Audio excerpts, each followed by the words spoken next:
Assalamualaikum warahmatullahi wabarakatuh. Kembali lagi di video pembelajaran metodologi penelitian dengan dosen pengampu Bapak Fathor ASSEMM. Bersama saya Nabila Sana dengan akhiran NIM 216 dari kelas Manajemen E angkatan 2021.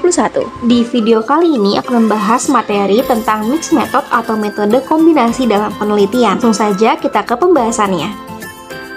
Umumnya, metode penelitian terbagi menjadi dua jenis, yaitu metode penelitian kuantitatif dan metode penelitian kualitatif.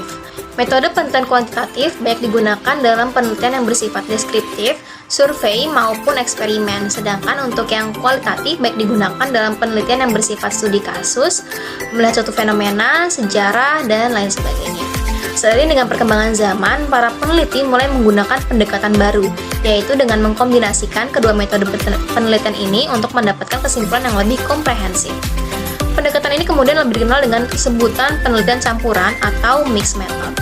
Penelitian mixed method ini merupakan metode penelitian yang melibatkan pengumpulan data kuantitatif dan kualitatif, mengintegrasikan dua bentuk data, dan menggunakan desain yang berbeda yang dapat melibatkan asumsi filosofis dan kerangka teoritis.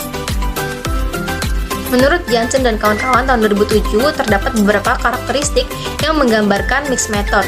Antara lain, yang pertama mencakup pengumpulan data yang bersifat kuantitatif, yaitu jawaban tertutup seperti pengukuran sikap menggunakan kuesioner, dan bersifat kualitatif atau jawaban terbuka seperti wawancara yang mendalam. Kedua, analisis data menggunakan metode kuanti dan kuali. Kedua bentuk data tersebut diintegrasikan dalam analisis melalui penggabungan data, penyambungan data, atau penyisipan data. Kemudian yang ketiga, penggunaan mixed method dapat dilakukan dalam satu studi tunggal ataupun beberapa seri penelitian. Adapun tujuan dari penggabungan metode kuantitatif dan kualitatif yang dilakukan oleh berbagai peneliti yaitu yang pertama, komplementaritas, berguna untuk elaborasi, meningkatkan ataupun mengklarifikasi hasil dari suatu metode dengan hasil dari metode lain. Misalnya menggunakan data kualitatif untuk memberikan pemahaman yang mendalam dan data kuantitatif untuk memberikan pemahaman yang luas. Yang kedua adalah untuk tujuan pengembangan, menggunakan hasil dari satu metode untuk mengembangkan atau menginformasikan penggunaan metode lain, di mana pengembangan ditafsirkan secara luas untuk memasukkan pengambilan sampel dan implementasi serta perumusan pengukuran. Yang ketiga adalah inisiasi, tujuannya untuk menggunakan hasil dari metode yang berbeda satu sama lain untuk mencari area ketidaksesuaian untuk menghasilkan wawasan inovasi baru. Dan yang keempat adalah ekspansi, tujuannya untuk memperluas jangkauan penelitian diawali untuk menguji berbagai aspek persaingan penelitian, di mana setiap aspek memerlukan metode yang berbeda. Kemudian tujuan yang kelima adalah triangulasi, maksudnya adalah menggunakan data yang diperoleh dari kedua metode untuk menguatkan dan membuktikan temuan. Macam-macam metode penelitian kombinasi atau mixed method. Menurut Creswell tahun 2009, metode penelitian kombinasi diklasifikasikan menjadi dua model utama. Yang pertama yaitu model sequential atau metode kombinasi berurutan dan model concurrent atau metode kombinasi campuran. Di mana metode sequential ini dibagi lagi menjadi tiga, yaitu ada sequential explanatory, lalu ada sequential exploratory, lalu ada sequential transformative strategi. Sedangkan untuk yang model concurrent terbagi lagi menjadi tiga, yaitu ada concurrent triangulation, lalu ada concurrent embedded, lalu yang terakhir ada concurrent transformative strategi. Mari kita bahas satu persatu. Yang pertama yaitu sequential explanatory.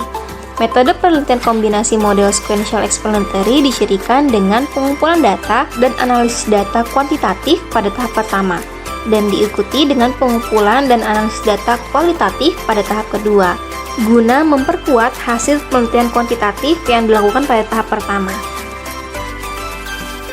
Yang kedua yaitu adalah metode sequential exploratory.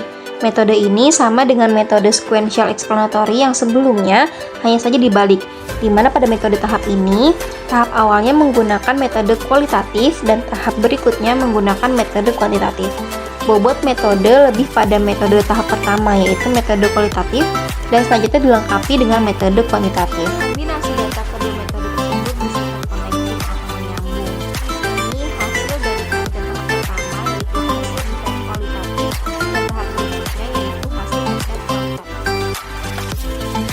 Metode sequential yang ketiga yaitu adalah sequential transformative strategi. Metode ini dilakukan dalam dua tahap yang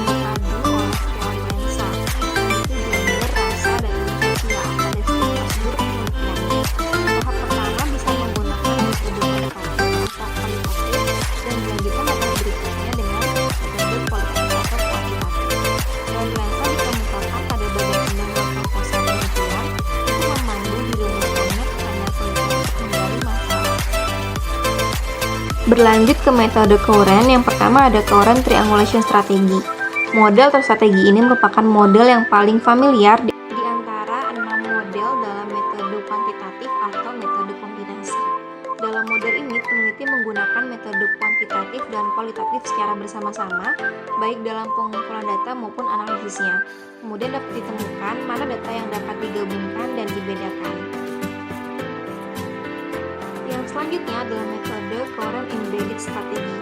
Metode penelitian kombinasi model embedded merupakan metode penelitian yang mengkombinasikan penggunaan metode penelitian kuantitatif dan kualitatif secara simultan atau bersama-sama atau sebaliknya. Tetapi bobot metodenya berbeda. Pada model ini ada metode yang primer dan metode sekunder. Metode primer digunakan untuk memperoleh data yang utama, dan metode sekunder digunakan untuk memperoleh data guna mendukung data yang diperoleh dari metode primer sebelumnya. Oke, untuk metode atau model terakhir, yang ini adalah Courant Transformative Strategy.